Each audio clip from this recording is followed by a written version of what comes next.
ငါမလဲဘူးနော်ဒါမင်းမှန်အတိုင်းပြန်ပြောပြတော့တယ်မလားဖလားရတာမရတာတဲ့ကန်နေရတဲ့ဂုံရှိနေပြီဆိုတော့ညီလေးတောက်ချောက်ကန်တော့မချင်းသာကန်တော့တောက်ချောက်ဂုံရှိနေညီတော့မရှိဘူးဘာကုန်းမှမရှိတော့အဲ့ကန်နေရတာလည်းနေတော့ဂုံရှိတယ်လို့ညီတော့ထည့်နေပြီနော်ဒီလိုအာယူဖတ်နေဘာစုပ်ဂုံရှိတာညီလေးက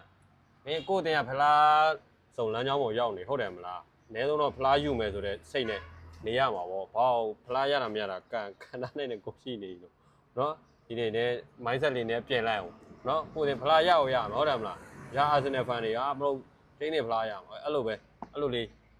နော်အဲ့လိုလေးစိတ်ထဲမှာထားတာဘလို့လဲဖလားရတာတော့စွတ်ကုန်ယူဖလားကန်နေရတာစွတ်ကုန်ယူကန်နေရစွတ်ကုန်မြလူတိုင်းကန်နေရအတင်းတော်များများကန်နေရတာကွာရိုး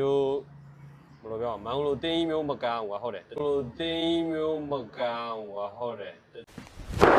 emotional damage မင်္ဂလာပါဘောဝနဲ့ပတ်သက်တဲ့စိတ်ဝင်စားဖွယ်သတင်းချက်လက်တွေပွဲပြီး highlight ဗီဒီယိုတိုလေးတွေနာမည်ကြီးတက်စာတွေရဲ့ပွဲကြိုသုံးသက်ချက်ခံမှန်းချက်တွေအပြင်ကိုမှဘောလုံးဖန်ချင်းရဲ့လေတိုက်တန်တွေကိုတစုတစည်းနဲ့တင်ဆက်ပေးနေတဲ့ Telegram Channel တစ်ခုနဲ့ကျွန်တော်မိတ်ဆက်ပေးပါရစေ